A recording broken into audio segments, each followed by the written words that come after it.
En Radio Marca Femenino Singular, con Natalia Freire.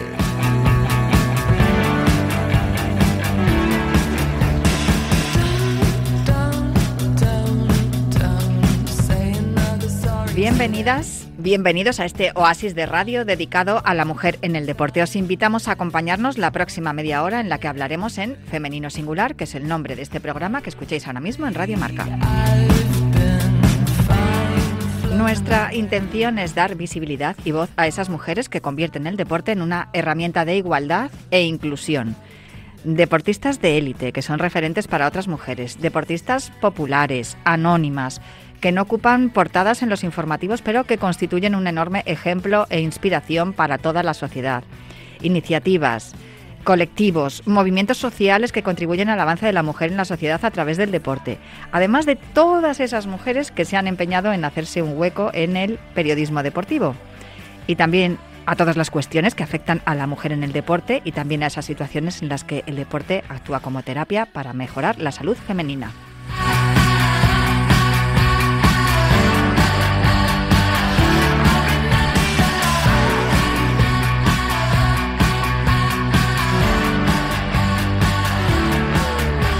Os recuerdo que podéis encontrar todos nuestros programas en las plataformas de audio y también en la web de marca.com, y también que tenemos una cuenta de Instagram que se llama Femenino Singular-Radio Marca, todo junto, Femenino Singular-Radio Marca, todo junto, donde también podéis encontrar enlaces e información sobre todos los programas que estamos emitiendo esta temporada y contenidos que pueden ser útiles para vosotras.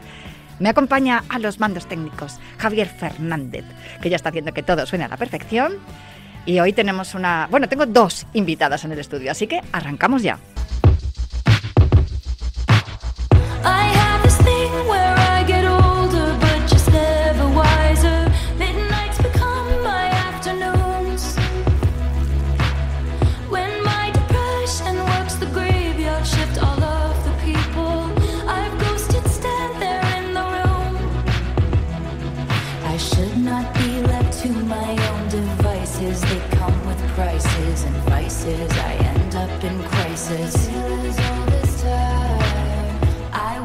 En este año 2024 he de decir que he sucumbido al embrujo, a la maravilla que significa Taylor Swift. Y es por lo que esta canción Anti-Hero, que está sonando ahora mismo de fondo, se ha convertido en la sintonía de los programas en los que dedicamos Femenino Singular a la salud femenina. ¿Y por qué? Porque en esta canción, Anti-Hero, Taylor Swift habla de sus problemas de salud, tanto mental como física, de los días en los que tuvo trastorno de la conducta alimentaria, que lo pasó mal psicológicamente y cómo acabó encontrando un camino dentro de su corazón y dentro de su espíritu para salir adelante. Así que, si no os gusta Taylor Swift, no os va a quedar otro remedio que escucharla aquí cuando escucháis esta sección de Femenino Singular, igual que también escucháis The Man, como sintonía de las Junta Letras, la sección que dedicamos a las mujeres periodistas, en la que Taylor Swift dice que cómo habrían cambiado las cosas si ella hubiese sido un hombre, ¿no? Cómo hubiese sido su camino hasta entonces. Todo esto que os estoy contando tiene mucho que ver con las invitadas que tengo hoy aquí en el estudio, porque las dos se abren camino, cada una en su espacio. Y las dos al final coinciden en algo que es muy importante, y es en contar las cosas y contarlas bien. Voy a presentarlas a Begoña Fleitas, mi compañera, ya la conocéis. Hola, Begoña. Hola, ¿qué tal? Buenas tardes. Además, has sido una de las protagonistas de las Junta Letras. Sí. Estuvimos con Lourdes Esparza hablando contigo y hablamos mucho de salud femenina también y de cómo te había influido también a ti a la hora de trabajar. Pues sí, la verdad es que al final yo creo que hay que dar voz, nos tenemos que dar voz y tenemos que hablar de muchos temas que, bueno, que por cultura y por historia pues muchas veces nos han tratado y que yo creo que son fundamentales, y la salud femenina y cómo repercute en el deporte muchas veces y en la actividad física, pues yo creo que es un tema que debemos seguir incidiendo en él. Y en general en la vida. Hay que decir que además Taylor Swift, para esta gira maravillosa que ha tenido de Eras Tour, se preparaba corriendo. O sea, ella se preparó para afrontar todos esos conciertos interminables de 3 horas corriendo, con lo cual yo, claro, cuando supe eso dije, Taylor Swift es la única e inigualable, la mejor. Bueno, a principios de este año, nuestra otra invitada anunció su retirada de la alta competición. Es difícil retirarte cuando tienes en tu palmarés campeonatos de España, subcampeonatos de España de cross, bronce en los Juegos del Mediterráneo, participaciones en mundiales y un momento que yo tengo grabado en mi retina, seguro que tú, Begoña, también, Sí. en Lille, en 2017, en el que consiguió la última victoria individual para España en un europeo por equipos, un campeonato que a mí me encanta, lo que antes se llamaba Superliga, ¿no? Y ahora sí creo que es europeo por equipos. A mí me encantó aquella carrera, yo la veía correr y decía, madre mía, si es que es una gacela. Y claro, tienes esa imagen de Ana Lozano y cuando creo que fue por marzo anunció su retirada, dices, ¿por qué? O sea, no te vayas. La verdad es que cada final implica también un principio y ella tiene otra vocación, ¿no? Otra vocación aparte del atletismo, que es la divulgación, y lo está poniendo en marcha gracias también a una de las becas de ayuda del CSIC y de la Fundación BBVA de Comunicación Científica, que la va a tener ocupada un año y que además ya lo está poniendo en marcha todo este impulso a través de un podcast que se titula, ¿cómo se titula? Bueno, dínoslo tú, Ana Lozano, muy buenas. Buenas tardes. Jo, la verdad es que me encanta escucharos. Estoy aquí como en un oasis, que es lo que has dicho al principio, y me estaba hasta emocionando entre las bandas sonoras y todo lo que decís, que es tan necesario, que estoy a gustísimo. Se llama interdependencia. Eso, que no soy capaz, con tantas notas que tengo aquí, No, y que no es fácil. Míralo, aquí está, interdependencia, me encanta. Eso es un poco trabalenguas, pero tiene su razón de ser y yo espero que al final acabe entrando el nombre. Bueno, es trabalenguas, nosotros estamos acostumbradísimas a eso, porque en marca somos expertos en hacer juegos de palabras. Para los titulares, seguro. Sí, hay a quien le cuesta, los juegos de palabras incluso no les acaban de gustar porque a veces no le ven la gracia, pero bueno, yo creo que, no sé, si lo explicas y si le acabas cogiendo cariño también al formato, el nombre te acaba dando igual y hasta te gusta más, ¿no? Interdependencia, vale, está muy bien. El caso es que muchas veces hablamos aquí en el programa con científicos, investigadores, pero luego en ocasiones nos perdemos en los temas digamos, más técnicos y no se entiende bien, no se explica bien. Yo creo que ese es un poco tu cometido, ¿no? Claro, ese es el papel de la comunicación científica. Cada vez se exige más que desde la ciencia se cuente al público qué es lo que están haciendo, que tiene su sentido porque en gran medida se financia con dinero público, pero claro, las personas que hacen ciencia están muy ocupadas, con lo cual normalmente no tienen tiempo y no necesariamente tienen que tener también la destreza o las capacidades que tienen que tener las personas que se dedican a la comunicación.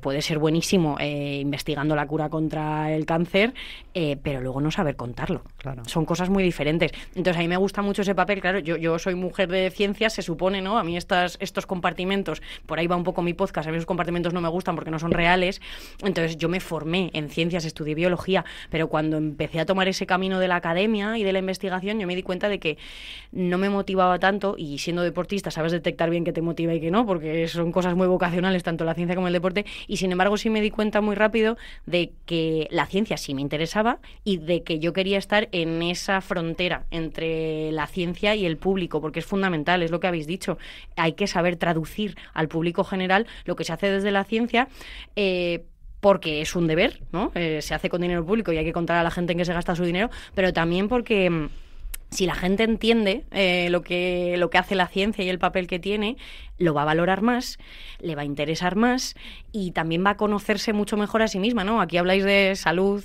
femenina en el deporte. Bueno, no hace falta que hagas un doctorado en fisiología del deporte para saber unas nociones básicas que te ayuden a ti como deportista, ¿no? Algo además, Ana, que tú has experimentado en tus propias carnes, lo de la investigación, por ahí te lo digo porque es necesaria, porque tú has tenido muchos problemas en cuestiones de salud que también te han impedido posiblemente llegar más lejos en tu carrera como atleta. Sí, es muy complejo porque es muy multifactorial, ¿no? Pero si en febrero yo dije basta, es porque yo ya llevaba un par de años pues muy fuera de la escena del deporte de alto nivel. Por eso yo digo que más que retirarme, dije que dejaba de intentarlo, porque para mucha gente retirada seguramente ya estaba, porque no se me vio durante 2 años. La lesión más gorda que tuve, que he tenido varias, tuve que pasar por quirófano para hacerme una calcaneoplastia, porque bueno, tenía el síndrome de Haglund, que esto los corredores de fondo lo tienen, la élite se opera de ello, el resto de la gente pues a lo mejor deja de correr por el dolor, ¿no? En la inserción del Aquiles. Pero claro, no deja de ser una intervención en el hueso y yo ya venía de haber pasado una amenorrea de 6 años. Y entre otras cosas, a mí me ha afectado un poquito a los huesos. No tengo osteoporosis, pero las últimas pruebas que yo me he hecho, pues sí que diagnosticaban un poquito de osteopenia. Con lo cual yo creo que todas las lesiones óseas que yo he tenido han tardado un poquito más en recuperarse porque esos huesos pues no estaban del todo fuertes. Esto, por supuesto, son mis hipótesis porque es muy difícil, aunque haya investigación y se acabe sabiendo, es difícil sacar esa correlación, ¿no? O esa causalidad, mejor dicho.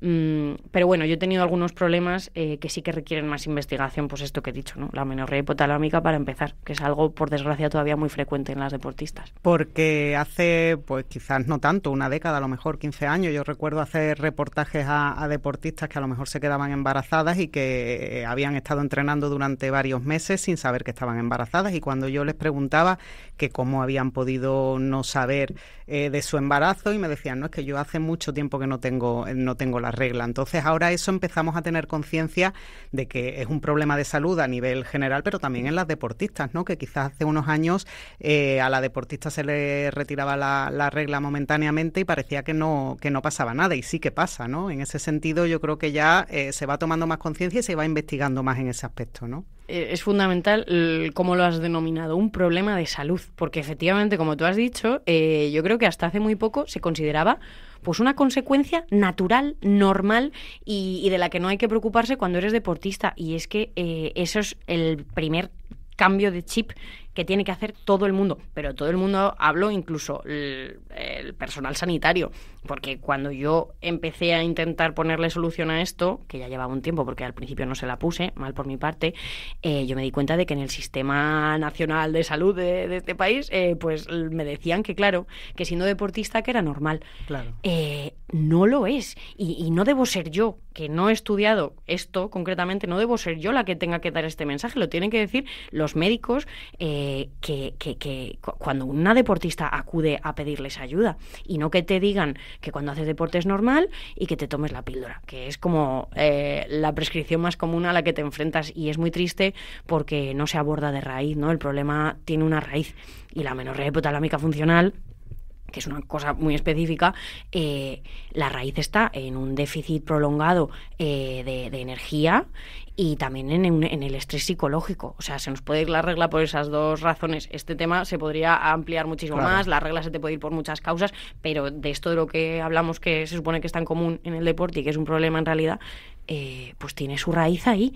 Entonces necesitas pues terapia psicológica, nutrición, como un conjunto de ayudas que no es el tomarte la píldora o el que te digan deja de hacer deporte. Claro, porque al final si te piden también, no, es que eso a lo mejor con bajando la intensidad de los entrenamientos, pero claro, eres deportista de élite, también tienes que adecuar esos entrenamientos primero al reto que tienes, ¿no? Y al desafío deportivo que buscas, pero también a la salud. Entonces hay que encontrar, supongo, ese equilibrio que no sé si siempre es posible desde el punto de vista técnico de los entrenadores, de la formación, y supongo que en ese sentido cuanto más se hable, se investigue y se pueda tomar conciencia un poco de la problemática, se podrán ir resolviendo ese tipo de aspectos, ¿no? Claro, a ver, es que es un equilibrio que no es fácil, porque es verdad que aunque el deporte no es el problema de raíz, sí que es verdad que a veces para la recuperación de una amenorrea tienes que bajar el ritmo, porque al final es un estresor también. O sea, si tu cuerpo detecta que le faltan calorías todos los días, es muy difícil alcanzar ese equilibrio calórico cuando lo estás gastando muchísimo cada día. Eso ya supone un estresor también psicológico, con lo cual no es tan sencillo, a veces sí hay que bajar el ritmo, pero lo que hay que hacer es tener el conocimiento de cómo abordarlo. Tomar conciencia. Eso es, tomar conciencia del problema, sí. Todo esto tú lo sabes porque lo has sufrido. El otro día el mes pasado hablando con Alberto García Bataller y también hablando con Natalia Romero, comentaban cosas como lo que estabas diciendo tú acerca de lo de la amenorrea, ¿no? Que era algo como que se había normalizado en el suelo pélvico, las pérdidas de orina entre las deportistas que hacen CrossFit. Decían que es que si no pierdes orina es que no lo estás haciendo bien, ¿no? Y todas estas cosas están cambiando gracias a lo que tú estás haciendo, que es la comunicación científica, es decir, hablar de ello y contarlo de alguna manera que se entienda, porque claro, si no sabes que existen que esto que está ocurriendo es un problema y que puede derivar en otros problemas, tampoco ni los entrenadores ni los deportistas se preocupan ni se ocupan de ello. Dan por bueno que esto es una consecuencia de tu actividad física y no lo es. No, es que esto tiene muchas aristas, porque por un lado, la parte de comunicarlo desde la comunicación de la ciencia o de la divulgación está para esto, para que quien no tiene ni idea, por lo menos se empiece a acercar a la cuestión.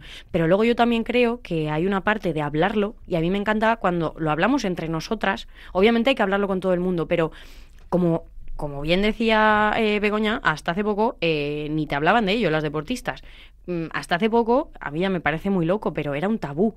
Yo ya digo que yo asumo que eso ya no es, pero es verdad que todavía lo es. Y es un tema del que todavía o da vergüenza hablar de ello, o consideras que no es un tema principal cuando estás en el ámbito deportivo, como que es una cosa o residual o periférica, ¿no?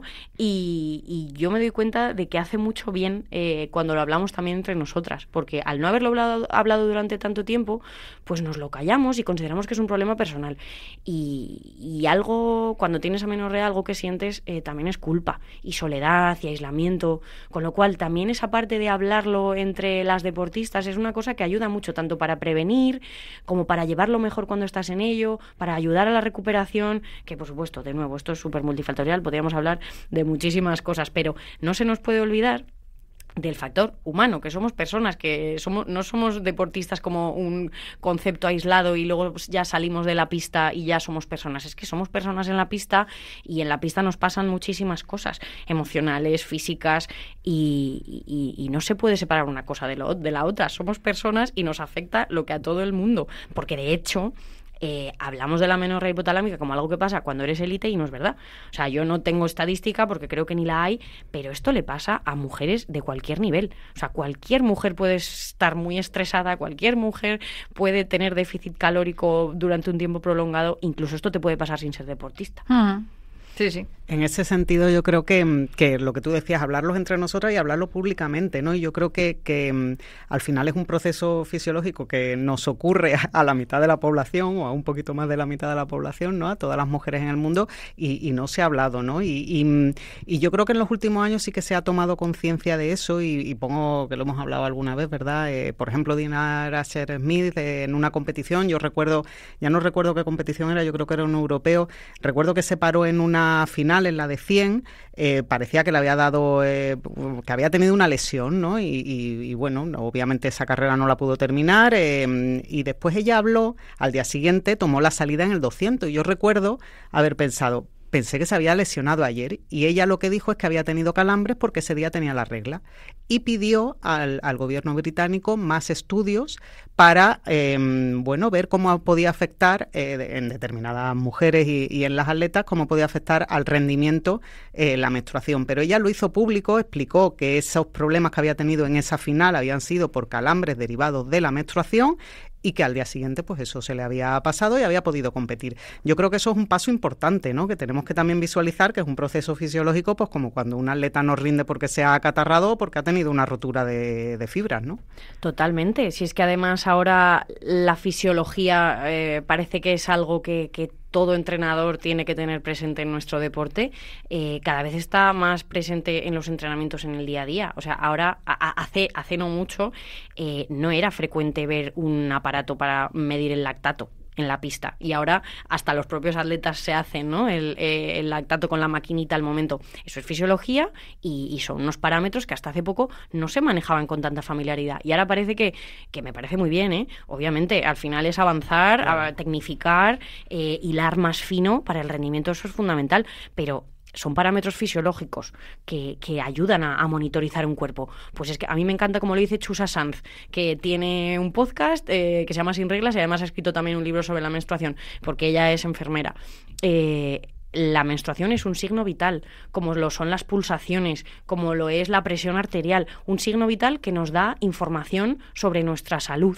Igual que te mides las pulsaciones para correr, hacer un seguimiento de tu ciclo menstrual te ayuda en muchísimos ámbitos, no solo en el deportivo, pero es que habría que hablar de ello con total naturalidad. Entonces, que sea noticia, que Dina Shear-Smith hablase de ello, pues bueno, dice mucho del camino que queda por recorrer, pero es abrir paso, naturalizar el hablar de un signo vital y de fisiología.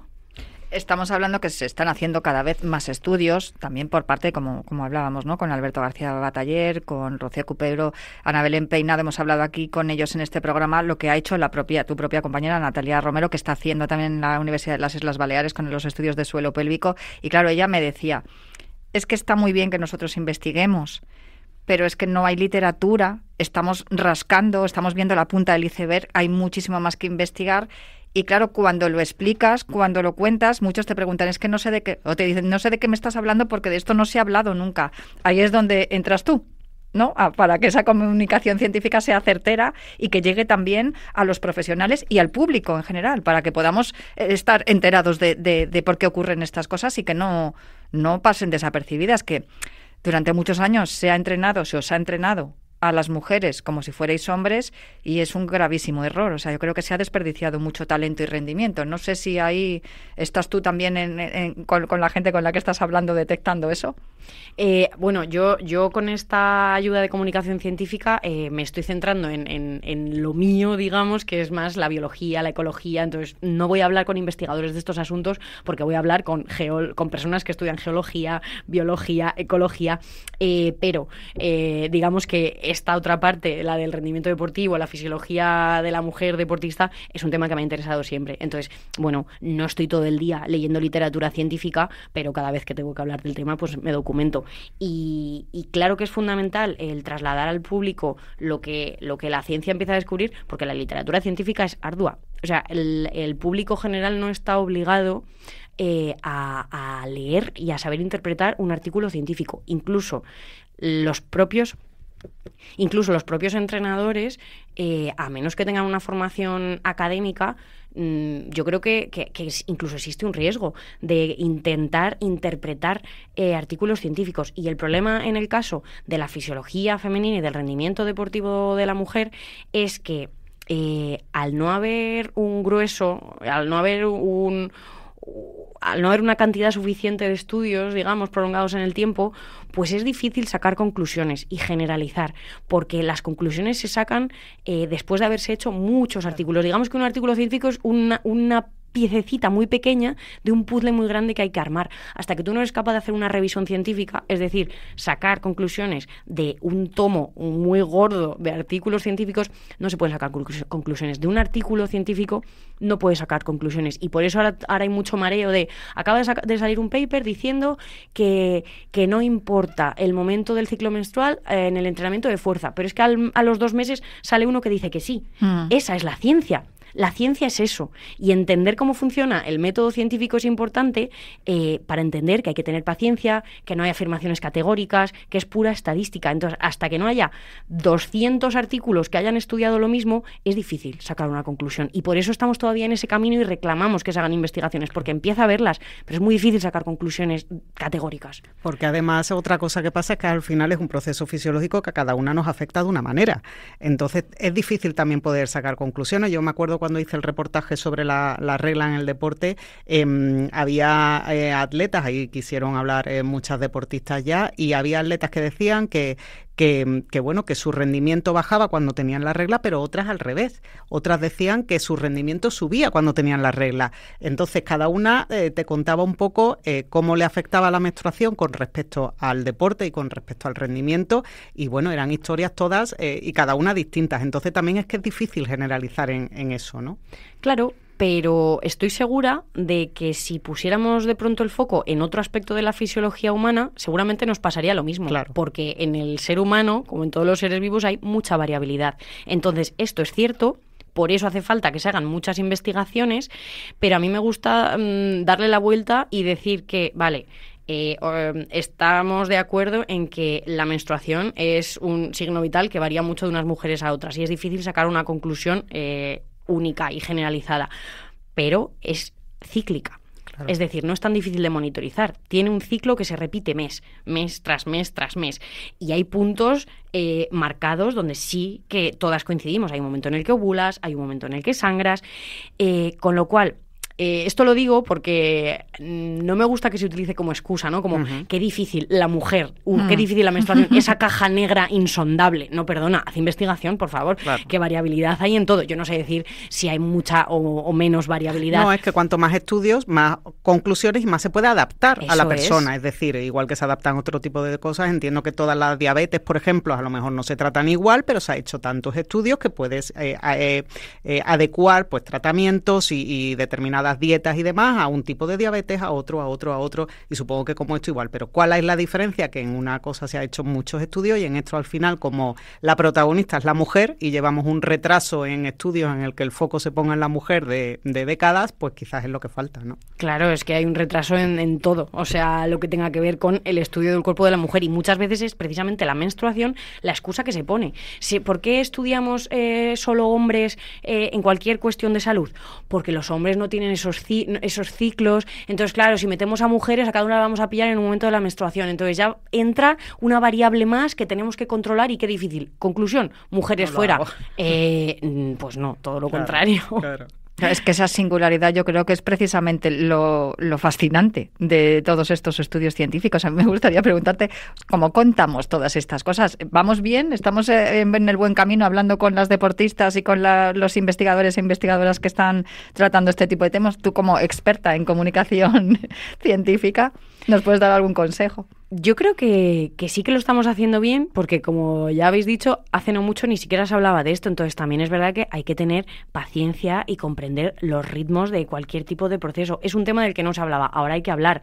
Es un tema que hasta hace poco interesaba a muy poca gente, pues vosotras lo sabéis, no es fácil encontrar expertas y expertos en este tema porque tampoco hay muchísima gente estudiándolo. Entonces, hay que esperar a que esta gente que ahora está haciendo sus TFGs, sus TFMs, pues sigan avanzando, quieran seguir dedicándose a la ciencia, que también es otra, que el tema no está fácil en la parte de la investigación, pero bueno, en el periodismo tampoco, y ahí estamos.